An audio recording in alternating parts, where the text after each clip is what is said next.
আজকে যে মুভিটি এক্সপ্লেইন করব সেটি একটি মাস্টারপিস সিনেমা। এই মুভির আইএমডিবি রেটিং 9.3। কি এত রেটিং দেখে অবাক হচ্ছেন? অবাক হওয়ার কিছু নেই, কারণ এই মুভিতে দেখানো হয়েছে একজন ব্যাংকারের হার না মানা গল্প। তো চলুন শুরু করি আজকের ভিডিও। এটি অ্যান্ডি ডুপ্রেসনের গল্প, যিনি একটি খুব বড় ব্যাংকের ব্যাংকার। তার ওয়াইফ ও তার ওয়াইফের প্রেমিককে হত্যার দায়ে বিচারক তাকে যাবজ্জীবন কারাদণ্ড দেন এবং সাজা শেষে তাকে এমন কারাগারে পাঠানো হয় যেখান থেকে আজ পর্যন্ত কোনো বন্দী পালাতে পারেনি। এই কারাগারের নাম শশাঙ্ক রিডেম্পশন। এই কারাগারে এমন কয়েদি রয়েছে যারা সারা জীবন এই কারাগারে কাটিয়েছে। কারাগারে আসার সময় বাইরের জীবন ছিল অন্যরকম, এখন বাইরের জগৎ সম্পূর্ণ বদলে গেছে। এছাড়াও এখানে নিয়ম কানুন খুবই কঠোর। কেউ ভুল করলে আর কেউ এখান থেকে পালানোর চেষ্টা করলে তাকে পিটিয়ে অর্ধমৃত্যু করা হয়। অ্যান্ডি এখানে অনেকদিন কারোর সাথে কথা বলে না। একদিন এখানে এক বন্দির সাথে তার দেখা হয়, তার নাম রেড। রেড এই কারাগারের বাইরের থেকে যে কোনো জিনিস নিয়ে আসতে পারে। তিনি 20 বছর ধরে এই জেলেই ছিলেন। অ্যান্ডি রেডকে বলে যে তার একটি হাতুড়ি এবং একজন অভিনেত্রীর একটি বড় পোস্টার দরকার। রেড অ্যান্ডিকে জিজ্ঞেস করে, তুমি কি সেই হাতুড়ি দিয়ে কারাগারে সুড়ঙ্গ বানাতে চাও? অ্যান্ডি বলে, যখন তুমি সেই হাতুড়ি নিয়ে আসবে তখন তুমি নিজেই বুঝতে পারবে। এখানে রেড অ্যান্ডিকে সতর্ক করে দেয়। সে তাকে 3 জন বন্দীকে দেখে বলে যে তাদের 3 জনেরই তোমার উপর নোংরা দৃষ্টি রয়েছে। অ্যান্ড্রি বলে, আমি যদি বলি আমি সমকামী নই? রেড বলছে এটা তাদের জন্য কোনো ব্যাপার না। এদিকে অ্যান্ড্রির নির্দেশে রেড তার জন্য একটি হাতুড়ি অর্ডার করে, আর হাতুড়ি দেখে মনে মনে ভাবে এই হাতুড়ি দিয়ে জেলে একটা টার্নেল বানাতে প্রায় 600 বছর লাগবে। আসলে অ্যান্ড্রি পাথর খোদাই করতে খুবই পছন্দ করে, আর সেই কারণেই তিনি এই হাতুড়ির ব্যবস্থা করেছেন। এখন কিছুদিন পর তার কাছে 3 জন লোক আসে যাদের নোংরা চোখ অ্যান্ড্রির দিকে। তারা চান্স দেখে তাকে ধরে ফেলে এবং শারীরিকভাবে নির্যাতনও করে। এই নির্যাতন পরবর্তী 2 বছর যাবৎ চলতে থাকে। অ্যান্ড্রি কখনো কারো কাছে এই বিষয়ে অভিযোগ করেনি। তার শরীরে সর্বদাই দাগ থাকে এবং মুখে অদ্ভুত নীরবতা। কিছু বন্দী একদিন সাদ মেরামতের জন্য বেছে নেওয়া হয়। তাদের মধ্যে রেড ও অ্যান্ড্রিও রয়েছে। এখানে যিনি দায়িত্বে আছেন তার নাম হ্যাডলি। সে একটু বিরক্ত হয়ে তার কমান্ডোদের বলে, আমার ভাই আমার নামে $30,000 দিয়েছেন, কিন্তু তাতে কোনো লাভ হবে না, কারণ সব টাকা ট্যাক্স আকারে সরকারের কাছে চলে যাবে। তখন অ্যান্ড্রি ও তার বন্ধুরাও এই কথাও শুনে ফেলে। অ্যান্ড্রি হ্যাডলির কাছে গিয়ে তাকে জিজ্ঞেস করে, আপনি কি আপনার ওয়াইফকে বিশ্বাস করেন? এই কথা শুনে হ্যাডলি রেগে যায় এবং তাকে ধরে ছাদের এক কোণে নিয়ে যায়। কিন্তু সে তাকে নিচে ফেলে দেওয়ার আগে অ্যান্ড্রি তাকে বলে যে সরকারের একটা নিয়ম রয়েছে যা অনুযায়ী যে কোনো ব্যক্তি তার ওয়াইফকে তার সারা জীবনে $60,000 পর্যন্ত উপহার দিতে পারে, আর এই টাকার উপর কোনো ধরনের কর নেই। এই কাজের জন্য আপনার একজন আইনজীবী লাগবে, কিন্তু আমি আপনার জন্য এই কাজটি বিনামূল্যে করব। বিনিময়ে আপনি আমার সমস্ত বন্ধুদেরকে 3টি করে বিয়ার দিবেন। ভাইরে ভাই, এমন বন্ধু পাওয়া এই সময় সত্যি দুষ্কর। এবং পরের দিন আমরা দেখি অ্যান্ড্রি সমস্ত বন্ধু ছাদে বসে বিয়ার উপভোগ করছে, অর্থাৎ অ্যান্ড্রি হ্যাডলির কাজ করছে। এখন কয়েকদিন পর কারাগারের সব কয়েদিদেরকে মুভি দেখানো হয়। অ্যান্ড্রি সেই ঘর থেকে বেরিয়ে যায়, কিন্তু যখন সে বাইরে যায় তখন তাকে ধরে সেই 3 জন যারা তাকে বারবার শারীরিক নির্যাতন করে। সেই তাকে সেই ঘরে নিয়ে যায় যেখানে সিনেমাটি চলছিল এবং তাকে আবারও জোর করতে চায়। কিন্তু অ্যান্ড্রি তাদের মধ্যে যে প্রধান রয়েছে তার মাথায় আক্রমণ করে, যার কারণে সে অ্যান্ড্রিকে খুব বাজেভাবে মারধর করে। অ্যান্ড্রি এতটাই অসুস্থ হয়ে যায় যে তাকে 1 মাসের জন্য হাসপাতালে ভর্তি করা হয় এবং যে অ্যান্ড্রিকে আক্রমণ করেছে তাকে 1 সপ্তাহের জন্য একটি অন্ধকার জেলে রাখা হয়েছে। যখন সে 1 সপ্তাহ পর তার সেলে ফিরে যায়, সেখানে সেই অফিসার থাকে যার $30,000 ট্যাক্স বাঁচিয়েছিল অ্যান্ড্রি। অফিসার তাকে এত মারধর করে যে সে চিরতর বিকলাঙ্গ হয়ে যায়। কিছুদিন পর এই জেলের ওয়ার্ডেন অ্যান্ড্রির সেলে এসে তল্লাশি চালায়। আসলে অনুসন্ধানটি একটি অজুহাত ছিল। তার অফিসার তাকে বলেছে কিভাবে অ্যান্ড্রি তার $30,000 ট্যাক্স বাঁচিয়েছে, তাই সে অ্যান্ড্রির সাথে দেখা করতে চায়। অ্যান্ড্রির হাতে একটি বাইবেল আছে, সেটা সে নিয়ে নেয়। সেও বাইবেলের উপর অনেক বিশ্বাস রাখে। অ্যান্ড্রির সেলের ভিতরে বেশ কয়েকজন অভিনেতার ছবি রয়েছে, সেই সাথে একজন অভিনেতার একটি বড় পোস্টারও রয়েছে। ওয়ার্ডেন এগুলো দেখে বলল, যদিও আমি অনুমতি দেই না, কিন্তু কখনো কখনো এটি উপেক্ষা করা যেতে পারে। আসলে সবচাইতে আশ্চর্যের বিষয় হলো ওয়ার্ডেন সেই হাতুড়িটি পায় না যেটি অ্যান্ডি রেডের কাছ থেকে অর্ডার করেছিল। ওয়ার্ডেন চলে যায়, কিন্তু কিছুক্ষণ পর আবার ফিরে আসে এবং তার হাতে অ্যান্ডির বাইবেল। অ্যান্ডিকে দিতে এসে বলে, মুক্তির পথ এর ভিতরে রয়েছে। ওয়ার্ডেন অ্যান্ডির ধারা মুগ্ধ হয়, তাই সে তার অফিসে আমন্ত্রণ জানায় এবং তাকে একজন সহকারী লাইব্রেরিয়ানও বানায়। লাইব্রেরিতে একজন বৃদ্ধ আছেন যিনি বহু বছর ধরে এই লাইব্রেরিটি পরিচালনা করছেন এবং অ্যান্ডিকে তার অধীনে কাজ করতে হবে। এছাড়াও অ্যান্ডি এখানে অন্যান্য অফিসের আইটিআর ফর্ম পূরণ করা শুরু করে দেয়। বছর যত যাচ্ছে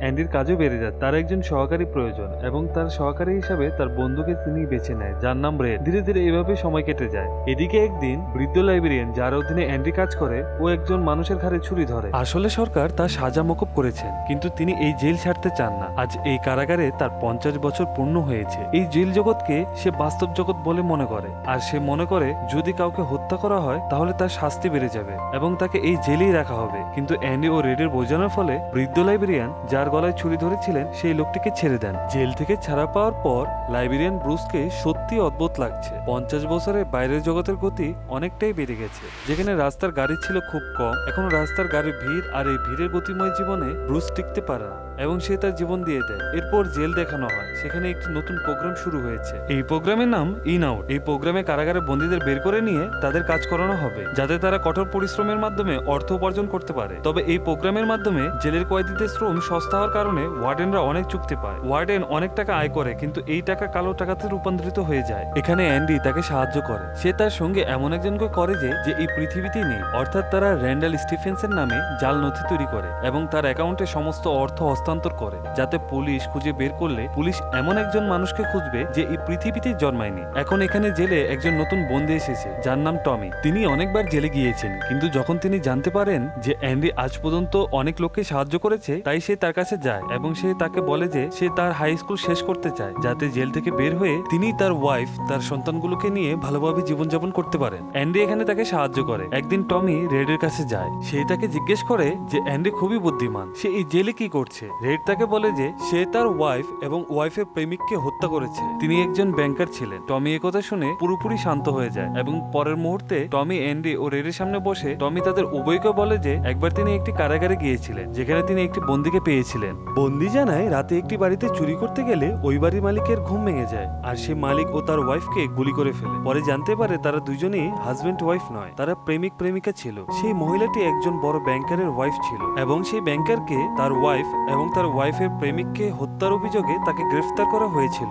দেখা যাচ্ছে যে অ্যান্ডি এখানে নির্দোষ ছিল। এইসব জানার পর অ্যান্ডি ওয়ার্ডেনের কাছে যায়, কিন্তু ওয়ার্ডেন ইচ্ছাকৃতভাবে তাকে বিশ্বাস করতে চায় না, কারণ অ্যান্ডি সেই ব্যক্তি যিনি তার কালো টাকাকে সাদা করে দেন এবং সব গোপন কথাও জানে। অ্যান্ডি তাকে পরোক্ষভাবে হুমকি দেয় যে আমি তোমার কালো টাকার কথা কাউকে বলবো না। এটি ওয়ার্ডেনকে রাগান্বিত করে এবং সে তাকে 1 মাসের জন্য একটি অন্ধকার জেলে রাখে এবং সেই সাথে টমি, যার সাক্ষীর কারণে অ্যান্ডি ছাড়া পেতে পারে, ওয়ার্ডেন তাকে গুলি করে মেরে ফেলে দেয়। তারপরে সে অ্যান্ডির কাছে যায় এবং তাকে বলে যে টমি পালিয়ে যাওয়ার চেষ্টা করছিল, সে কারণেই তাকে গুলি করা হয়েছিল। অ্যান্ডি জানে যে ওয়ার্ডেন মিথ্যা বলছে। সে বলে আজকের পর আমি আর আপনার কোনো কাজ করব না। ওয়ার্ডেন বলে এটাকে আরো 1 মাসের জন্য অন্ধকার জেলে রাখো। আজ পর্যন্ত কাউকে এতদিন অন্ধকার জেলে রাখা হয়। এখন অন্ধকার জেলে পুরো 2 মাস কাটানোর পর অ্যান্ডি যখন বেরিয়ে আসে, তখন রেড তার কাছে আসে। অ্যান্ডি রেডকে জিজ্ঞেস করলো তুমি কি কখনো জেল থেকে বের হতে পারবে। রেড বলল হয়তো আমার বয়স অনেক হয়ে যাবে এবং আমার মস্তিষ্ক কাজ করা বন্ধ করে দেবে। তখন অ্যান্ডি বলল আমি এখান থেকে চলে যাব এবং জিওতানুজে যাব। মেক্সিকোর সমুদ্র ধারে এটি একটি খুব সুন্দর জায়গা বলা হয়, যেখানে মানুষ নিজেকে হারিয়ে ফেলে। আমি সেখানে একটা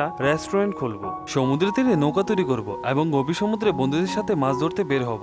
এই কথা শুনে রেডের মন খারাপ হয়ে যায়। তিনি বলছেন যে আশা খুবই খারাপ জিনিস, এটি মানুষকে পাগল করে তোলে। তোমাকে সত্যের জগতে ফিরতে হবে। মেক্সিকো এখান থেকে অনেক দূরে। অ্যান্ড্রি বলছে তুমি সত্যি বলছো। এখন আমার কাছে মাত্র 2টি পথ রয়েছে, হয়তো দম বন্ধ করে বাঁচবো, নয়তো মরবো। অ্যান্ড্রি চলে যাওয়ার আগে রেডকে বলে প্রতিজ্ঞা করে যে তুমি আমার জন্য একটি কাজ করবে। রেড বলল হ্যাঁ, আমি অবশ্যই করব। অ্যান্ড্রি বলে যে বক্সটনে একটি বিশাল মাঠ আছে, সেই মাঠে একটা বড় গাছ আছে, সেই গাছের কাছে একটা পাথরের দেওয়াল আছে, ওই দেওয়ালে একটা কালো পাথর আছে, সেই পাথরের নিচে কিছু জিনিস চাপা আছে। কথা দাও এখান থেকে বের হলে তুমি অবশ্যই গাছের কাছে যাবে। রেড জিজ্ঞেস করে ওই পাথরের পিছনে কি আছে। অ্যান্ড্রি বলে যে আপনাকে সেখানে আগে যেতে হবে। এই বলে অ্যান্ড্রি সরাসরি এখান থেকে ওয়ার্ডেনের কাজ করতে চলে যায়। ওয়ার্ডেনের কাজ শেষ করার পর তিনি তার সমস্ত কাগজপত্র একটি বিশেষ জায়গায় নিরাপদে রাখেন। ডকুমেন্টস রাখার পর ওয়ার্ডেন তার জামা কাপড় অ্যান্ডিকে দেয়। তিনি বলেন আমার জামা কাপড়গুলো ইস্ত্রি করে দিও এবং আমার জুতাটা আয়নার মতো উজ্জ্বল করে পরিষ্কার করে দিও। এরপরে অ্যান্ডি তার সেলে ফিরে আসে। এই ঘটনাগুলি দেখে রে খুব বিরক্ত হয়, কারণ তিনি সন্দেহ করছেন যে অ্যান্ডি তার জীবন দিতে পারে।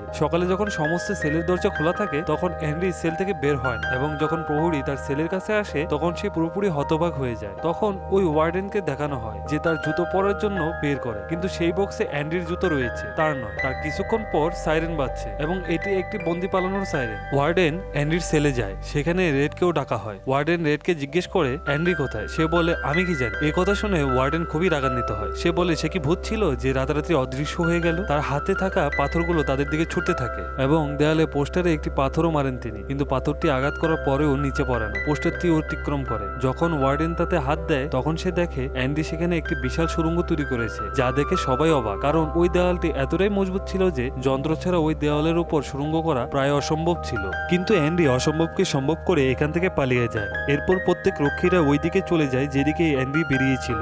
সেখান থেকে তারা অ্যান্ডির পুরনো কাপড়, সাবান, একটি চিরুনি এবং একটি হাতুড়ি খুঁজে পায়, যা অ্যান্ডি আজ থেকে 20 বছর আগে রেডের কাছ থেকে পেয়েছিল।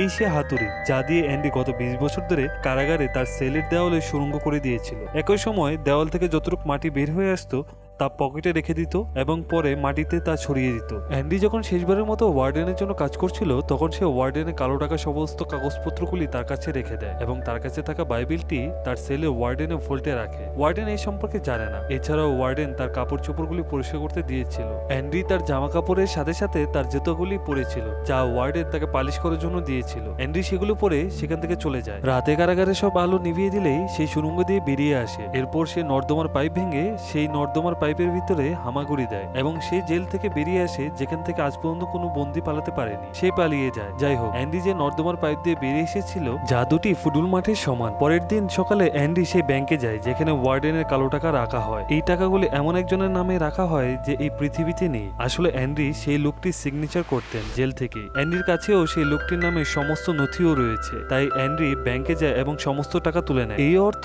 2.95 মিলিয়ন, যার মানে অ্যান্ডি শুধু মুক্তিই পায়নি, সাথে তিনি খুব ধনীও হয়েছেন। অ্যান্ডির কাছে ওয়ার্ডেনের সমস্ত কালো চিঠির নথি রয়েছে যা সে প্রেসে পাঠায়। পরদিন সকালে পত্রিকায় এই খবরগুলি প্রকাশিত হয় এবং ওয়ার্ডেন যখন লকারটিকে খুলে দেখে তাতে তার কোনো ডকুমেন্টস নেই, কিন্তু বাইবেলটি থাকে। অ্যান্ডির বাইবেলে প্রথম পৃষ্ঠায় লিখেছেন আপনি ঠিকই বলেছেন, এতেই পরিত্রাণ রয়েছে। এবং ওয়ার্ডেন যখন পৃষ্ঠার দিকে ফিরে তাকায় তখন সে দেখতে পায় সেখানে একটি হাতুড়ির চিহ্ন রয়েছে। আসলে অ্যান্ড্রি একটি হাতুড়ির আকারে পৃষ্ঠাগুলি কেটে নেয়, এমন একটি জায়গা তৈরি করেছিল সেখানে সে তার হাতুড়িটি লুকিয়ে রেখেছিল। এবং আজ থেকে 20 বছর আগে যখন ওয়ার্ডেন প্রথম অ্যান্ড্রির সেলে গিয়েছিল এবং তিনি তার হাত থেকে অ্যান্ড্রির বাইবেলটি নিয়েছিলেন, তাকে ফিরিয়েও দিয়েছিলেন। এমনকি সেই সময় সে হাতুড়িটিও এই বাইবেলেই ছিল। এবার উন্মোচিত হলো ওয়ার্ডেনের পুরুষত্ব, কিন্তু পুলিশ তাকে গ্রেফতার করার আগেই ওয়ার্ডেন তাকে নিজেকে গুলি করে দেয় এবং কিছুদিন পর অ্যান্ড্রির বন্ধু রেডের সাজাও মওকুফ হয় এবং সে ভালো একটি চাকরি পায়। কিন্তু রেড বাইরের জগতে আসার পর তার মন কিছুতেই বসছিল না, কারণ তিনি তার জীবনে 40 বছর জেলে কাটিয়েছেন। লাইবেরিয়ান ব্রুকস যে ঘরে থাকতেন সে একই ঘরে রেডও থাকে এবং রেডও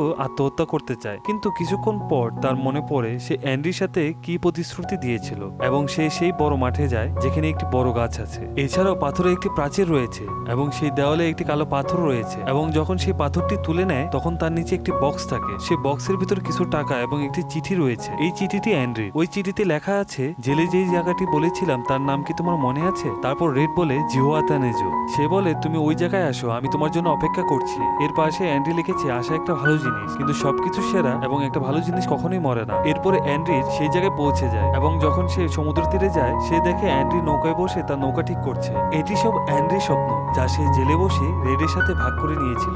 আর রেড বলল আশা ভালো না, আশা একজন মানুষকে পাগল করে দেয়, তবে সম্ভবত আশা এই বিশ্বের সেরা জিনিস, যার জন্য ধন্যবাদ। অ্যান্ড্রি 20 বছরে কেবল একটি টার্নেলি তৈরি করেনি, তার জীবনে তিনি যা চেয়েছেন তাও তিনি পেয়েছেন। এটি হলিউডের এখন পর্যন্ত সর্বোচ্চ রেটেড সিনেমা। এই মুভিটি 1994 সালে মুক্তি পায়। এই মুভিটি বাজেট ছিল প্রায় $25 মিলিয়ন এবং বক্স অফিসে এটি প্রায় $59 মিলিয়ন আয় করেছে।